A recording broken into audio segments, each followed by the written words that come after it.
Ladies and gentlemen, my name is Karen Lyon, and my guest tonight is Jelena Dokic.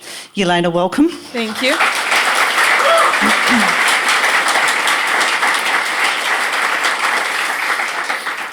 In the 1990s, Yelena burst onto the Australian tennis scene, and she showed herself to be one of the most talented players of her generation.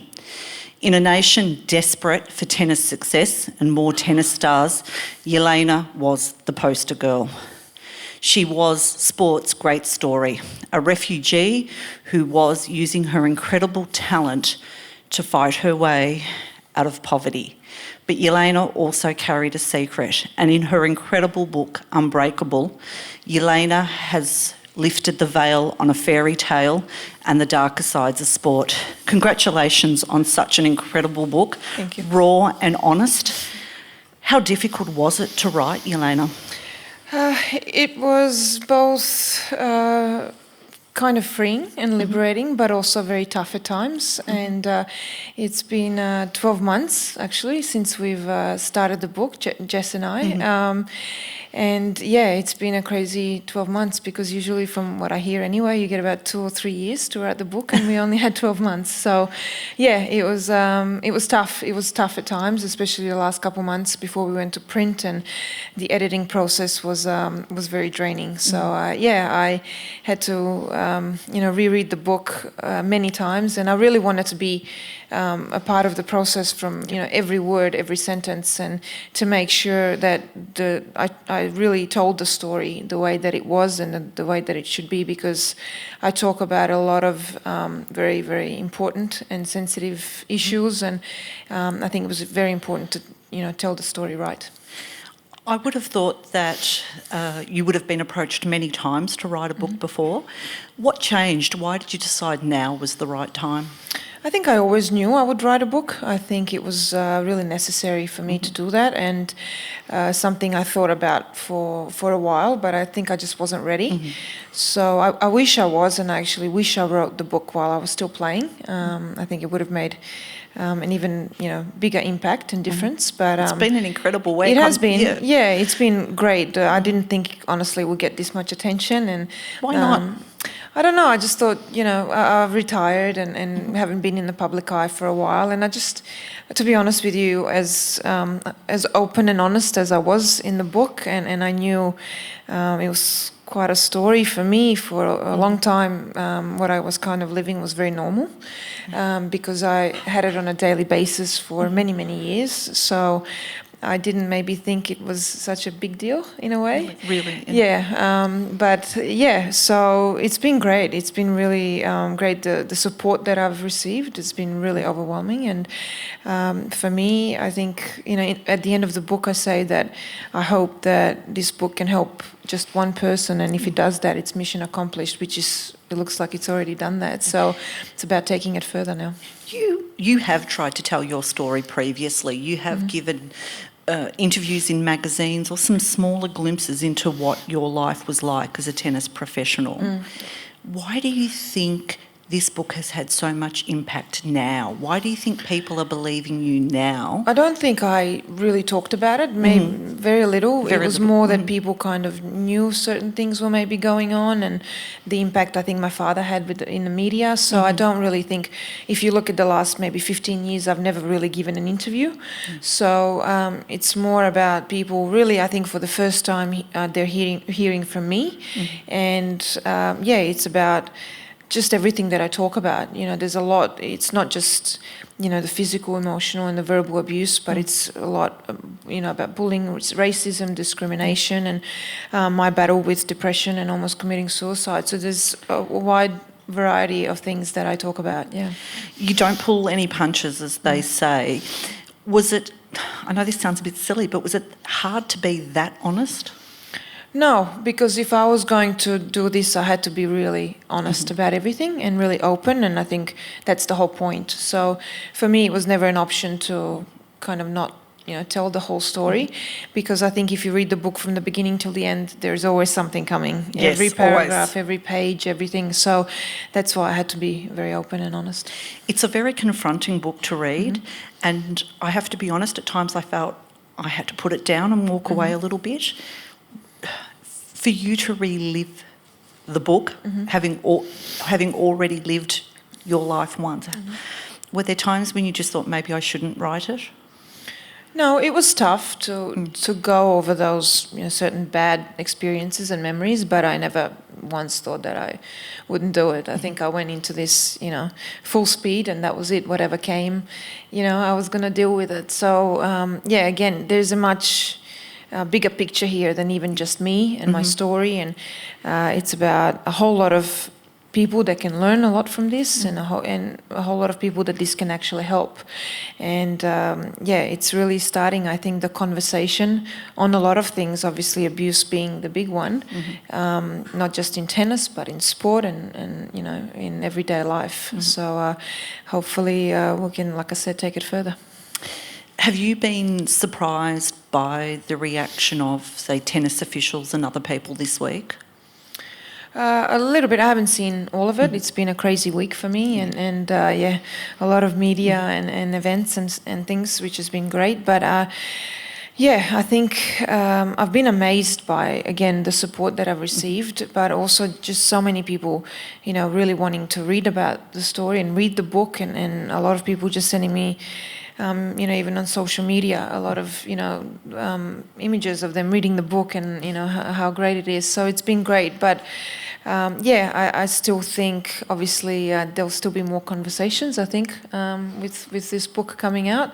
And I look forward to it, whatever also I can do in the future to help whoever that is, whether it's other players or whoever. It would be great to be a part of it. Yeah. When people say to you, and I've heard some of the interviews where people have said, oh, we knew, or we had an idea that was going on, or we'd seen certain things. Does it make you angry that they didn't step in and help you when you were younger? No, I'm not angry. I think the question for the past 7 days has been, did people know?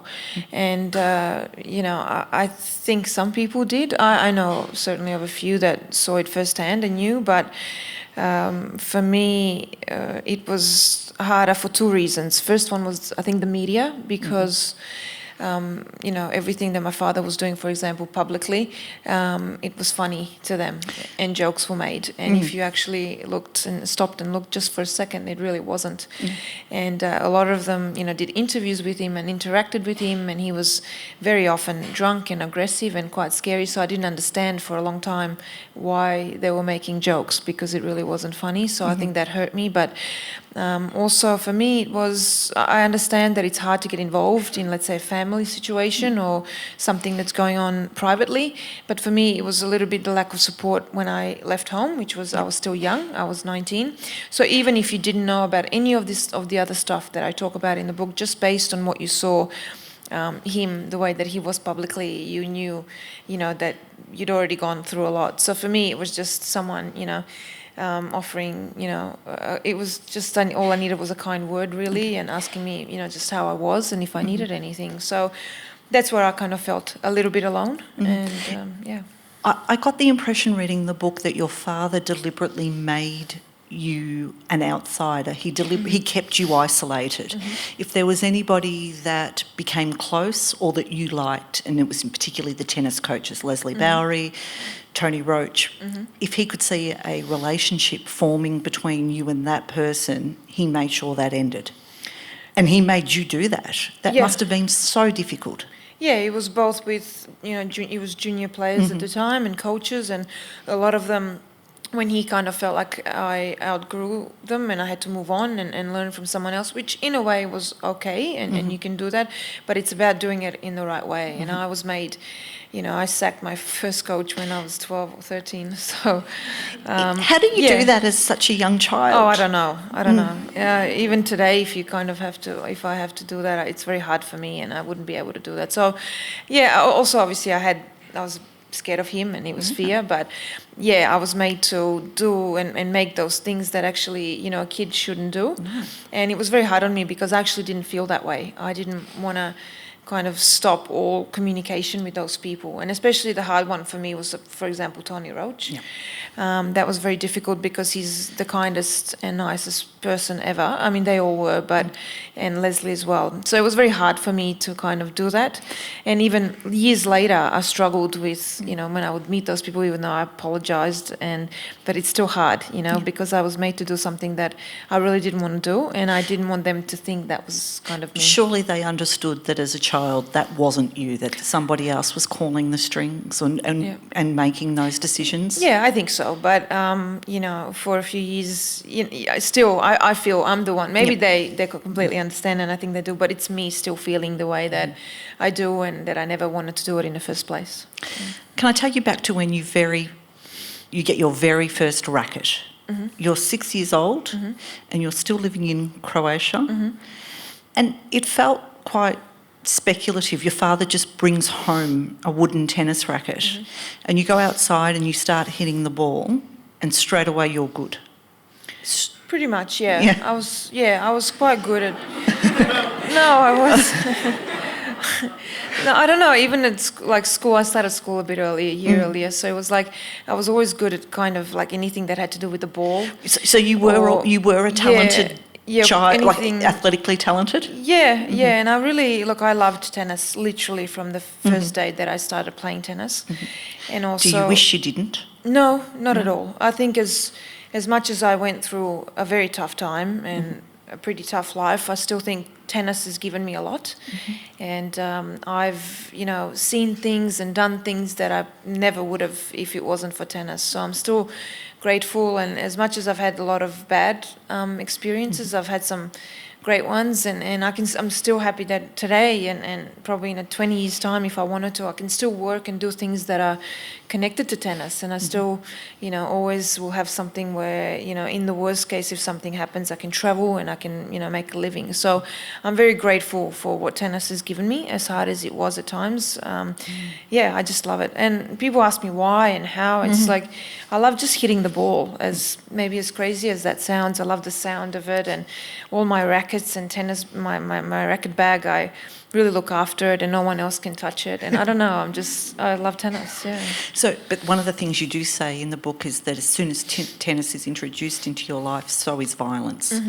And that must have been frightening and confusing for such a young child. Yeah, at first it was a big shock actually, because I never really experienced anything like that until I started playing tennis. I did see it, my mum go through a little bit, talk about that in the book as well, but I never had anything like that. But from literally the first day that I started playing tennis and I started to hit that first ball, things just changed, and he became abusive, and he got worse and worse through the years. He just progressed and got out of control. But it was, I guess, a trigger for him. Yeah. And you're told, you're taken to academies, and your father can see that you are gifted, and you are taken to these academies, and he pushes your case and you get accepted into them, and already he sees you as a way out of poverty and his life. Is that fair to do that to a child? It must have felt like an extraordinary pressure to be told as a very young child, you're the family's breadwinner and you're the way we move out of violence. Absolutely, and he wasn't hiding that fact. I was constantly told that I was the way out and I was the only way out for the family, and everything was on my shoulders and I was responsible.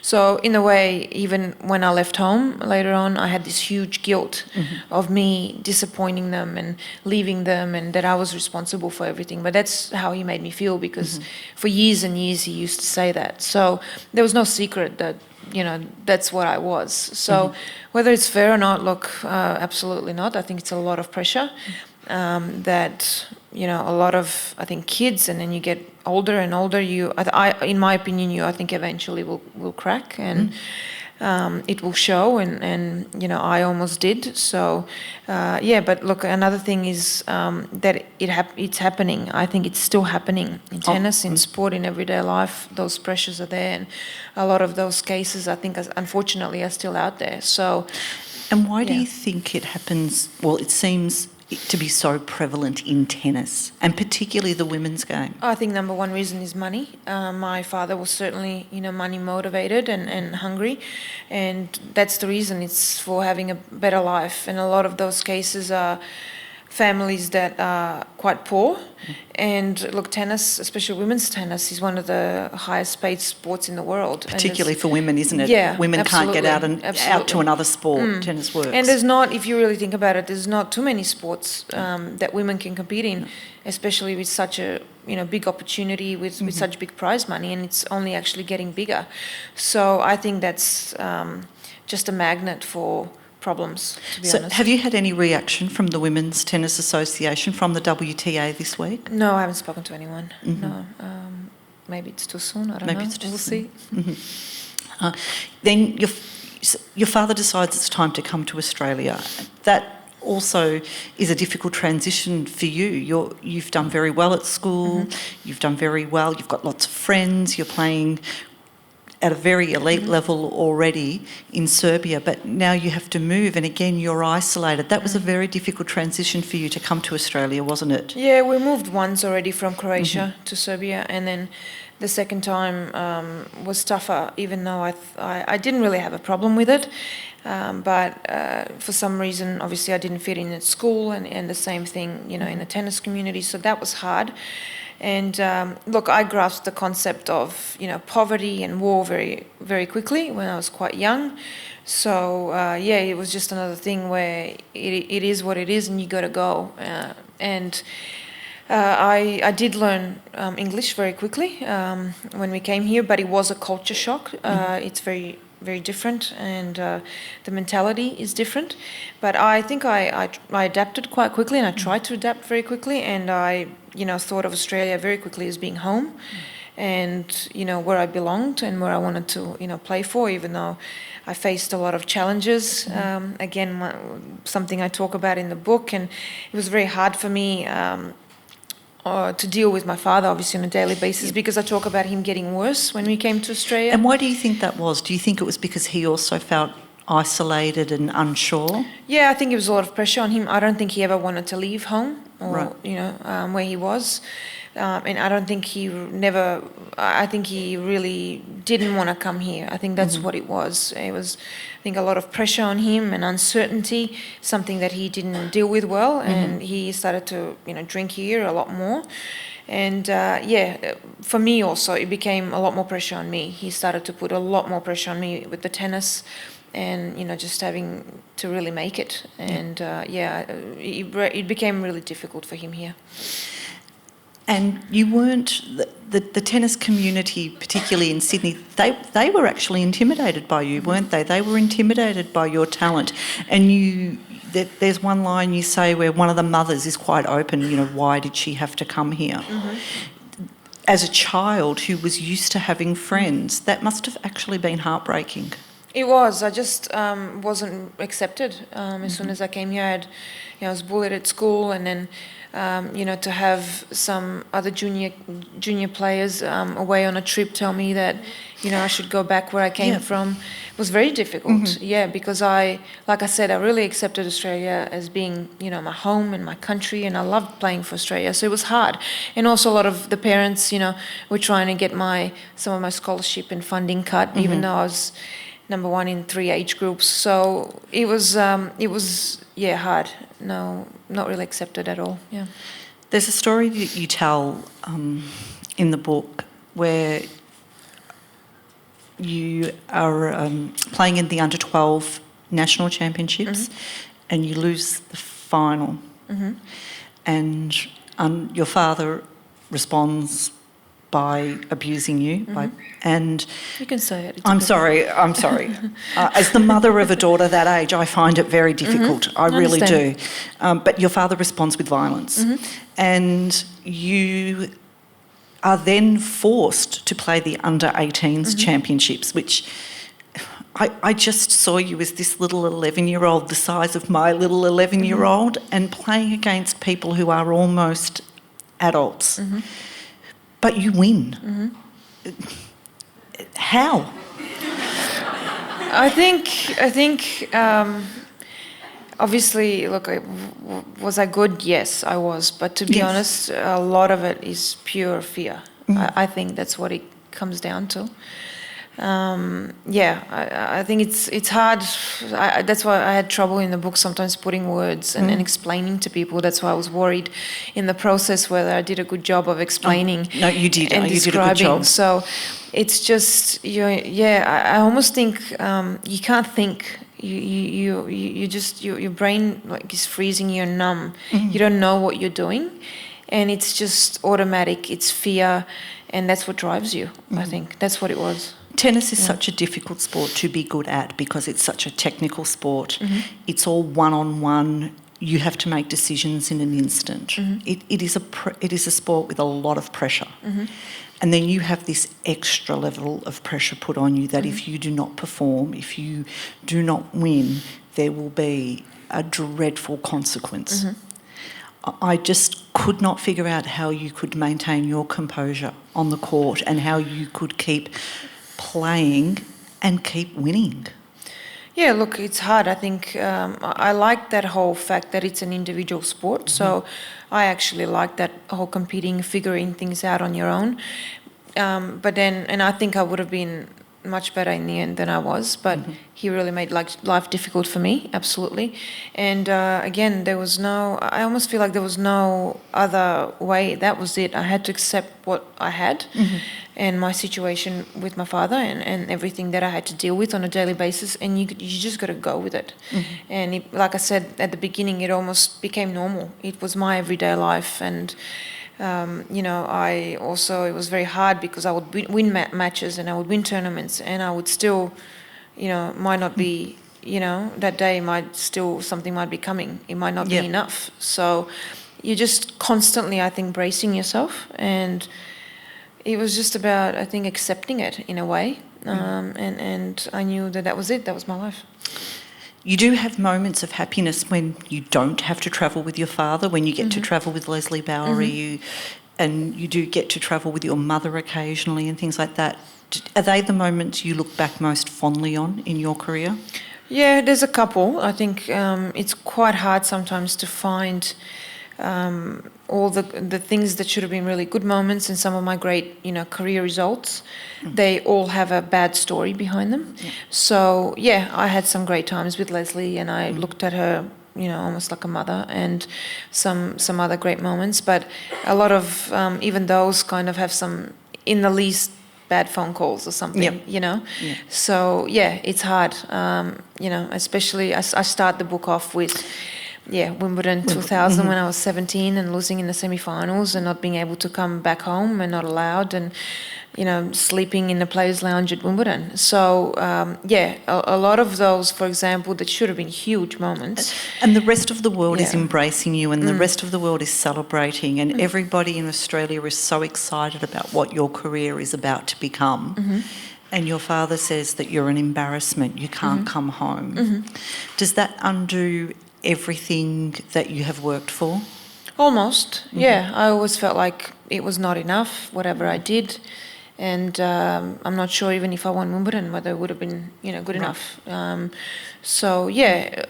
very hard. And for me, I was dealing with a whole lot behind closed doors, but it started to become public, which is what started to bother me. And 2 years after that Wimbledon, pretty much I leave home. But it was hard. It was difficult. The incidents that got a lot of media attention, the drinking at Wimbledon with your father with his flag draped around his neck, the fish incident at the US Open where he's unhappy about the price of fish. One of the things that amazed me was that the adults, the officials, would turn to you to fix it.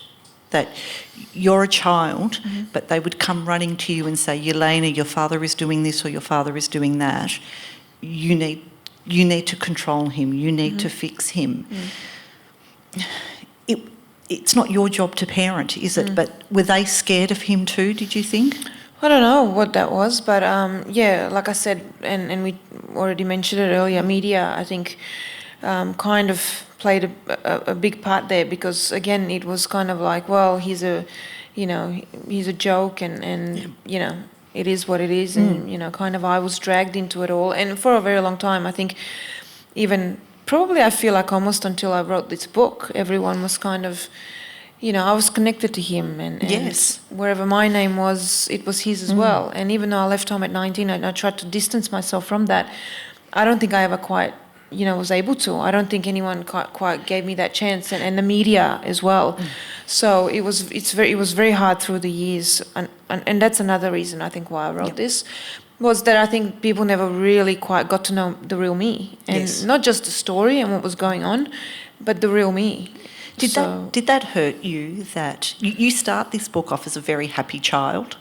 You, even though your circumstances aren't great because you're living in a country with a lot of tension, you talk about the fact that you saw your first dead body at 8, but you're still a happy child, and you love school and all those things, and you adore your brother. But progressively you have to build a face. And you talk about your public face versus your private face. But in the media, you were criticised. You were only a teenager, but you were criticised as being hard or coming in and just saying whatever he wanted you to say. Was that hurtful? It was. Look, I was very often branded as being arrogant and being a brat, and which, if I'm being completely honest, is, I think, completely wrong. To be honest, I wish I was arrogant and a brat. Maybe I would have, some of the people that I maybe should have been hard to, I would have been, because I've given so many chances. But, I don't think the people, and maybe even the public, even though I got a lot of support in Australia and the world, but still I feel like they didn't know who I was and who the real me was, and I don't think I was given a chance. And through the years, did I try? And I tried, even with the media, absolutely, but I could never get rid of him, kind of, and his name. But there is also survival, isn't there? Absolutely, that's what I was going to say. Yeah, you have to wear this face to survive, because he's making you go into these press conferences and say these things. And I know the one that really hurt you is after you lose to the Italian player Rita Kudikis, where you're made to say she was never been a player and she never will be. Yeah, that was a disgrace. It was, to be honest with you, some of the stuff that I had to say and do, it was horrible. And the thing was that I have such a different opinion, and I think so different to him. I never would have done that. I never would think like that about anybody. So the same thing with leaving Australia in 2001. Like, I wish I could I would leave all the abuse if I could take that back. So that was something I never would have done, because I was so grateful for everything that I got. And despite having some problems when I was young in the Australian tennis community, I still was very grateful, because I know what Australia gave me, and that was a chance to be the player, eventually, that I became. And he made me say so many things and do so many things. Like I said, it started with sacking the coaches when I was 11 or 12. So it kind of, again, spiraled out of control. And in a way, actually, I was saying and doing those things. So I understand a little bit why people would think, that I was this, maybe arrogant and hard person. But they were all his decisions and words. And even later, I couldn't fix it. It was always like kind of too late. You were never given the benefit of doubt of being a child. Yeah, I think so. Because actually, if you look hard after I left home and for the next 15 years, for how long my career went, you never saw me say something like that or do something like that. But kind of like it's one of those things where first impression, and it stayed, unfortunately. So that's why a lot of reasons for this book, and a lot of things that I wanted to get out there. And it looks like now, from what I've seen the last week since it's been out, that actually a lot of people kind of, as much as I had support and they loved the way that I played and competed, they really did have a little bit of a different opinion to actually what I was. But and I wanted to say, when you said that hard face and the way that I was, I think I developed also that through everything that I was going through with him, and I had to put up a wall, and that's just how I had to be. So but I'm not like that and I'm so Because if you different. don't shut down your emotions, you probably don't survive. Well, you have to be a little bit hard out there. It's a tough sport. It's very individual, and you're not going to see too many of us smiling out there, so that's normal. But I think I was probably a little bit harder than. But he didn't let you show emotion either. If you hit a winner or you hit a great shot, you weren't really allowed to celebrate them. A little bit. But I still, there was, again, you would see him stalking around. Yeah, but there were so many things. There's a fine line with him, whether I wasn't allowed ever to throw a racket or do wrong gestures or something. It would. So you were expected to be impeccable in your behaviour. Yeah, in a lot of ways. So I was also sometimes confused on what I can do and what I can't do. And so you have to be perfect and be a great sports woman and, be very... tennis is such a sport of etiquette. You have to follow the etiquette, but he's allowed to yell and scream and carry on in the stands. Yeah, a little bit like that, yeah. So it must have been confusing again. Well, not so much as, again, confusing, but for me, I just didn't want him to do it. I just didn't want him to do those things, because if you read the book, you obviously see it starts very early on at events, at tournaments, and I think it's just that those junior events aren't followed as much as, obviously the Grand Slams and when you get on the tour. So he was doing that from very early on, yeah. Did you look at other children and think, are they going through what I go through? Or how can they be happy and laughing? Did you wonder whether, as you said, for you, the behaviour, your father's behaviour and what you needed to do to survive had become normal?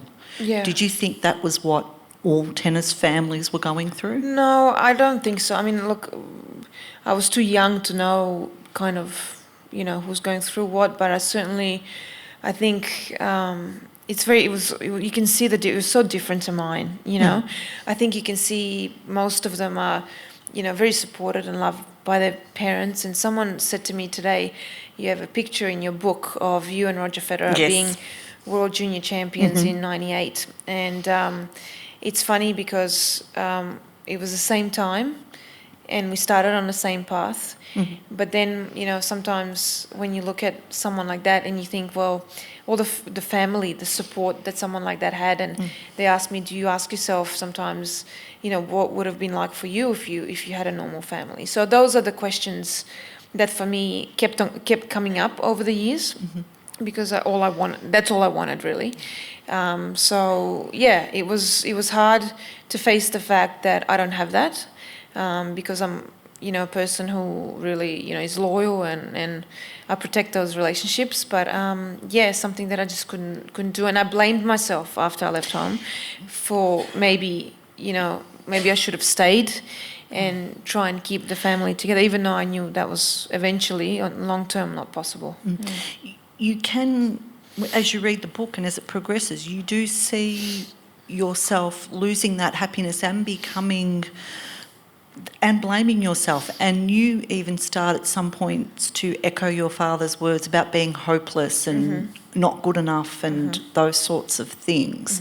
Is that just what years of abuse does to you? It takes all of your self-esteem away. Oh yeah, it takes all of your confidence, all your self-esteem. You really, again, something I talk about in the book is the verbal abuse, which I, at one stage, say for me was worse than the physical, because he made me feel so worthless so often, even when I was 11 years old, and he's saying all these things to you, and not just that you kind of start to believe them, but it's almost like for years and years and years you're made to feel this way. Yes. So I struggled also when I left home, and I struggled with those feelings and those words in my head.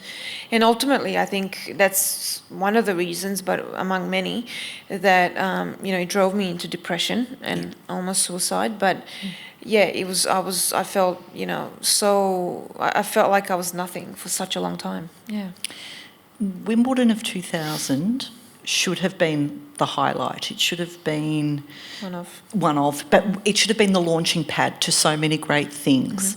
But while your tennis continues to improve, your family life becomes more and more chaotic, doesn't it? And you are so looking forward to the Sydney Olympic Games and being part of that whole experience, but your father starts to undermine that as well.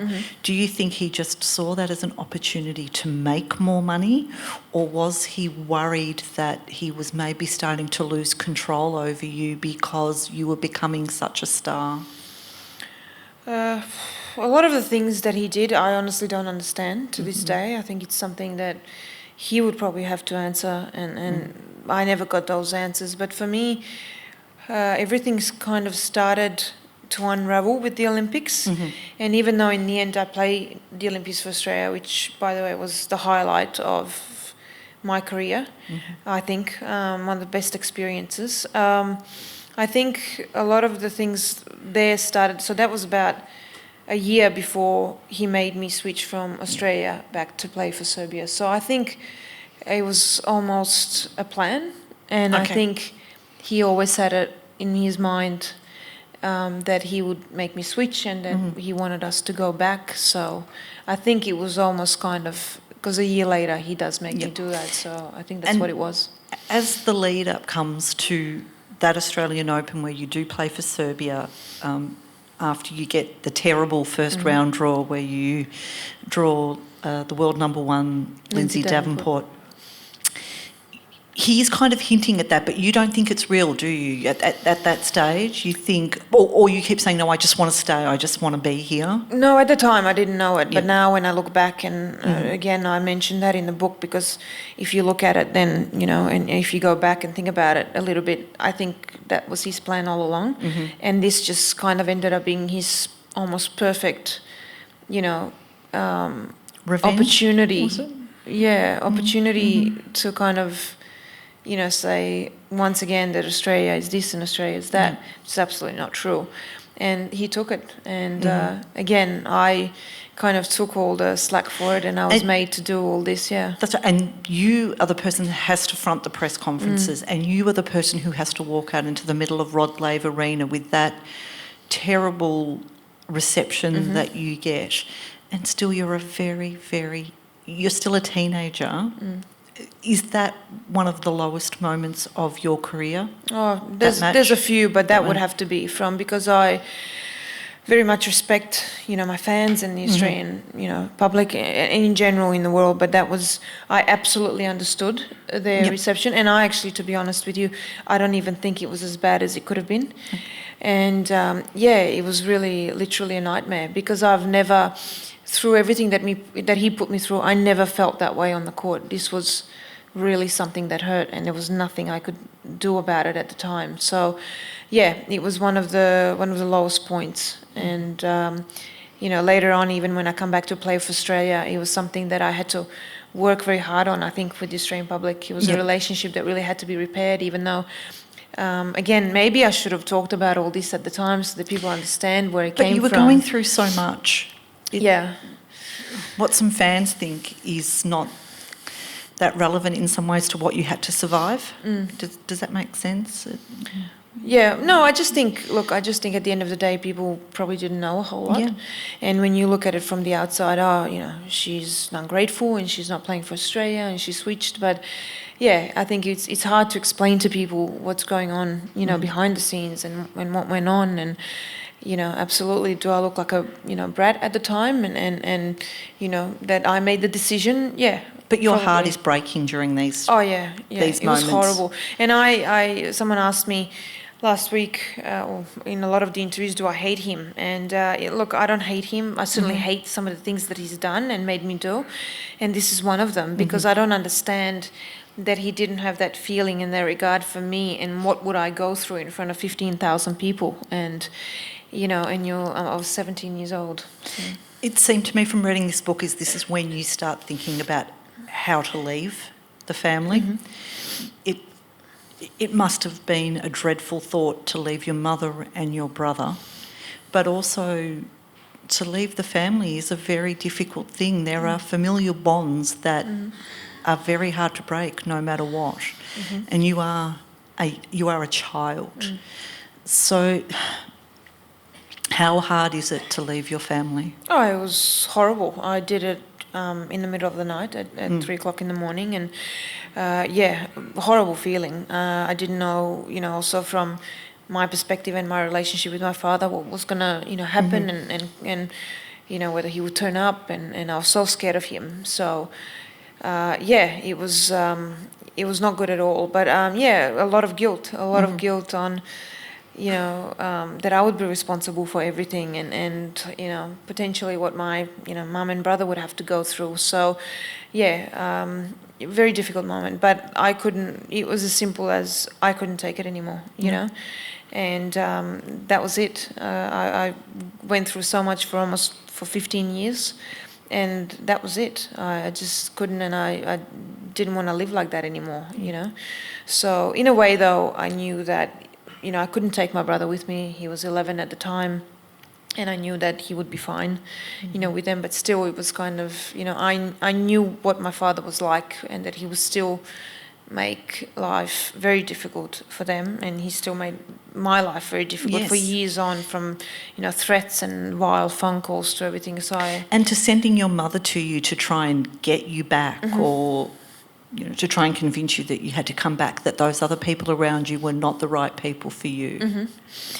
Yeah, that was probably not the toughest. I knew that kind of she would do what he told her, as you can see in the book, and the relationship, and what kind of she goes through, and what she thinks is normal, and she kind of lives with that, and she thinks everything he does is great. So, did you feel abandoned by your mother, or did you understand that she had also had a difficult life? I'm not sure I would use the word understand, because, does she say that she wanted us to have a mother and a father because she didn't, and that was her goal? Absolutely. But you draw a line at serious abuse. So in a way, for me, if I was certainly in that position, and I don't have a family yet, but if I do, and when I do, I certainly wouldn't do something like that. So then it's hard for me to understand. But I think, what was the question? Did you feel abandoned by her? No, there was something before that. Wasn't there something before that? I'll move on. Yeah, okay. All right. But through all of this, your tennis still goes up and up. You win tournaments. Just after you leave Australia, you get your highest ranking ever, number 4 in the world in singles, and 9 in the world in doubles. I think I was on that wave of kind of bit of talent, work, everything that I was still, for years and years, that, all the work that I put in, but I was unraveling, on the inside and behind the scenes. It was all coming apart, and very difficult. Yeah, for a while, I didn't have a base, I didn't have a home, and I was just literally living out of a suitcase and going to tournaments, which was very hard.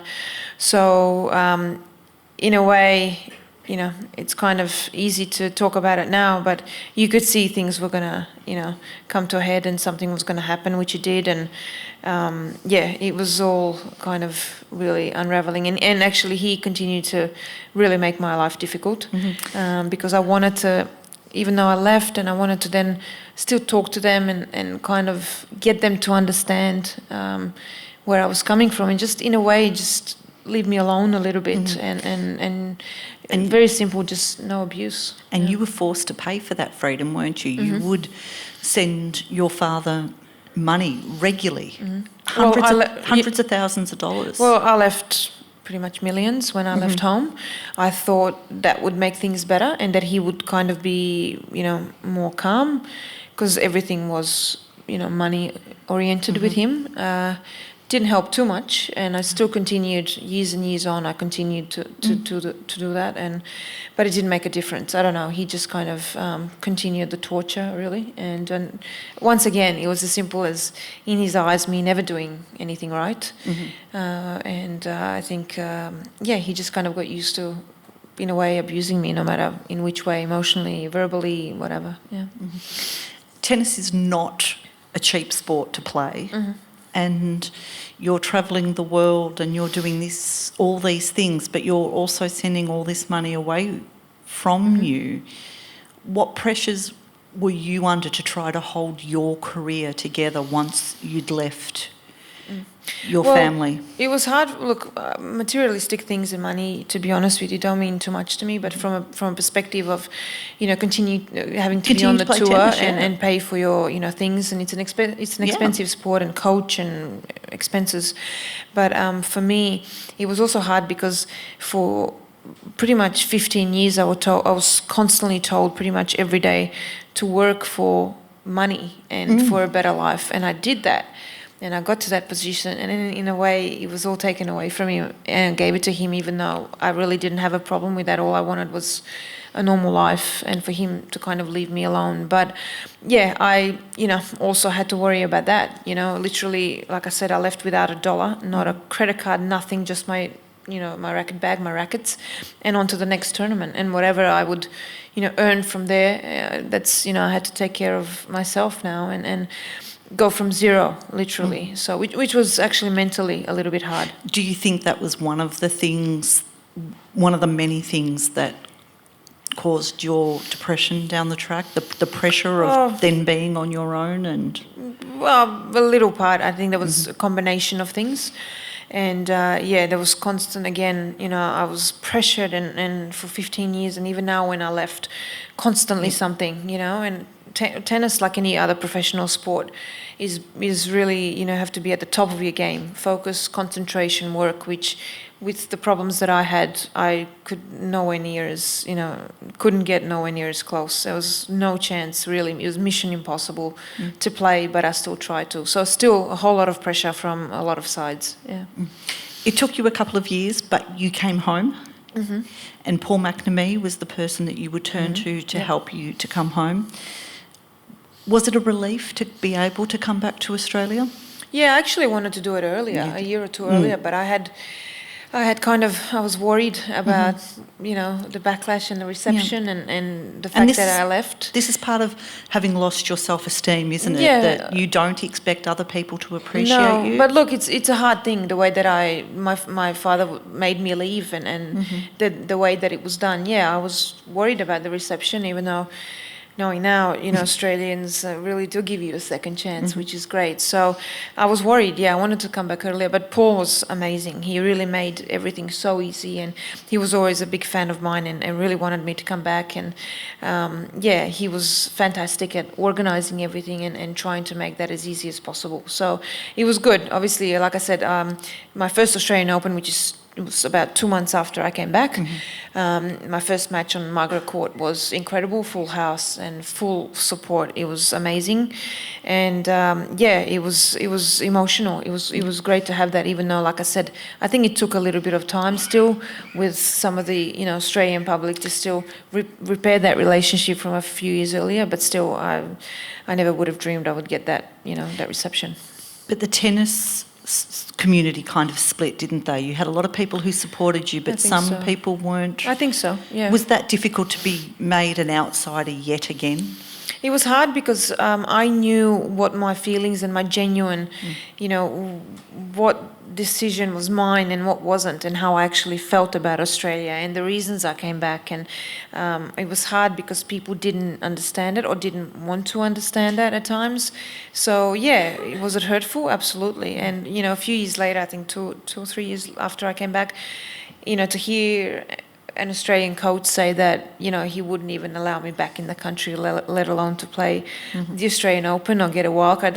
It was hurtful. It was hurtful because I really, really genuinely feel like, this is, even though I was born in another country and have another little bit of mentality and culture to me, at the same time, I really feel Australian. So it was hard. It was hard to hear that, yeah. We're going to open it up for some questions from the floor. If anyone would like to ask some questions. While we're looking for some questions, I'm going to ask you about the 2009 Australian Open, where you have a magnificent run through the tournament. Is that one of the great highlights of your career? That's the highlight. The highlight? Yeah, absolutely. Yeah. Not just because it was at home, but it was the second round match was my first back since that horrible experience. Yeah. So this was 8 years later, and back on Rod Laver for second round. I was so nervous because it was such a different reception and circumstances. So a lot of obviously positive emotions, but definitely a highlight. And you had done so much of that yourself. Did you feel vindicated? Felt like, yes, I can do this on my own? Because one of the things that after you leave your family, you have some rough patches of form, your ranking slips, you have some injuries, and there's this little voice in your head saying, I can't do this, I can't do this. But did the 2009 Australian Open prove to you that you could? It did, but to be honest with you, I think under the circumstances which I played under and still the problems I was facing, and I think in a way I almost always knew that I wouldn't play to my full potential, which I think, honestly, I don't think I ever did again. And it was impossible, I think, really. There was no way with everything that was going on off the court that I would have, really been able to fulfill my potential. And I've had, good results, here and there, on and off, absolutely. But for a lot of that, obviously, for about out of the next 10 or 11 years of my career, for about 6 of them, or maybe even more, I battled depression. And you can't even live your normal life, let alone play tennis with that. So I always knew, kind of, not because I didn't have the confidence as well. Even when I slowly started to get that back, it was still very hard to play with a whole lot of those off-court problems. Yeah. You, Yelena, for being so gracious. I was wondering, did you think your father projected onto you the tensions of the post-war world and living behind the Iron Curtain? Well, look, I think we went through a very tough time, like I said, so everything kind of happened really, really quickly, and the war came, and, even though when I started playing tennis at 6, I was, going through already a tough time with my father because of tennis. But you got to grasp the concept of war very quickly, and it happened overnight. And I don't know, as we know, he's got some of his own opinions about the whole thing that I again talk about in the book, about the whole conflicts and political things and beliefs that he had. So there was a lot of that. That's also one of the reasons later on when I leave home why I have problems with him, and certain people that I had around me that weren't of the faith and nationalities that he thought I should be with. So he had those issues. I think he had a lot of issues in general. So do you think your father was jealous of you, that you were living, despite everything that he did, you were living an incredible life, that you were the one providing for the family, you were the one that was providing the houses and the cars and the beautiful and the food and travelling the world? Do you think maybe he was a bit jealous of Yelena? I don't know whether, I've never thought about that. That's the first time someone's asked me that. I don't know whether jealous is the right word, but I don't know. To me, it just seems like even some of the other relationships that he's had in his life, I don't know, sometimes it just seems to be a very negative, unhappy, frustrated person. But you took the brunt of it, didn't you? It went to a whole different level with you. Yeah, absolutely. I think if you probably ask him, he would say it's because of tennis and wanting a better life and getting us out of poverty. But I did that pretty much when I was already 15. Yeah. And he continued and actually got worse. So look. And as you said before, even if you won Wimbledon, you don't think that would have been enough for him? No. And so again, to this day, I still don't understand certain things, and I still didn't get answers to certain things. So a lot of the stuff that he did and whatever he thought, I think only he knows the answers to that, really. Yeah. Mm-hmm. Next question. Hi. Thanks for throwing some light on this very unfortunate problem. But would you like to comment something about the culture in the Serbian community of this, how can I put it, Serbian parents of putting too much pressure on kids? So, for example, I'm in a similar situation. I came here when I was 9 years old, but I remember when I went to grade 1 and grade 2 in Serbia, if I got a B in my on my report or on my test, I'd be crying all the way home because I knew what was waiting for me. It's the belt and it's the beating and it's the abuse just for not getting an A. I mean, it's not like I failed. Would you like to comment, as I said, something about this culture in the Serbian community that I know about where this happens from these parents? Tough questions today. I can't see you because of the lights, but I'm sorry, obviously, that you went through that. Knowing from my own experience, know what it feels like, not just physically, but I think emotionally. Look, I think that whole kind of Balkan area, look, it's very different to Australia. It's, like I talked about, it's very different mentality. I know what I went through, and I certainly know of a lot of people that went through. A lot of people are writing to me from that part of the world, that's what they went through as well, and it's continued on down from generation to generation. I think, look, it's just that whole kind of, culture, and it's, I think a lot of it, though, comes from everything that went on over the, let's say, last 20, 25 years, and the poverty and everything. That certainly was what my case was, and it was all, again, about, having a better life, and it's about pushing your kids, and that's the only, it seems like that's the only way they kind of know. Again, let's not generalize and say it's everybody. I know there's a lot of cases like that, but I think actually my father said once in the press that he thinks that he has, if this was years and years later on, that he thinks he did the right thing, and that's how you're supposed to discipline your kids, and that's the only way, because you need to, show them and be aggressive with them and hit them. So how did that make you feel? Yeah, well, look, I knew that. I knew that that's what he. Were you shocked that he admitted that publicly? Were you shocked that he admitted that publicly? No. He said it a couple times that that's what he did. He just didn't say it was that extreme. He said it was a couple times. So, look, it's the way that things work, I guess, down there. But I think, again, I think the more that we speak out, the more we are going to change this, wherever that is, whether that's there or Australia. And again, that's why I think my case is so important in general, not just for tennis, but sport and everyday life, because a lot of people can learn from this, and we need to make sure that this stops happening. So I think it's all about speaking out. And unfortunately, in that part of the world, it probably happens a lot more than a lot of other places. But that relationship between children and sport and their parents, does that worry you that it is still happening on the tennis courts or the tennis circuit throughout other sports? Yeah, I've had a few people even in the last week come and tell me that it's happening. So, that's worrying. But again, it's all about money, and it's just about pushing your kids for a better life, and it's all money motivated, unfortunately. So, and a lot of it, even though I think it happens to boys as well a little bit, but obviously it happens a lot more to girls, which is unfortunate.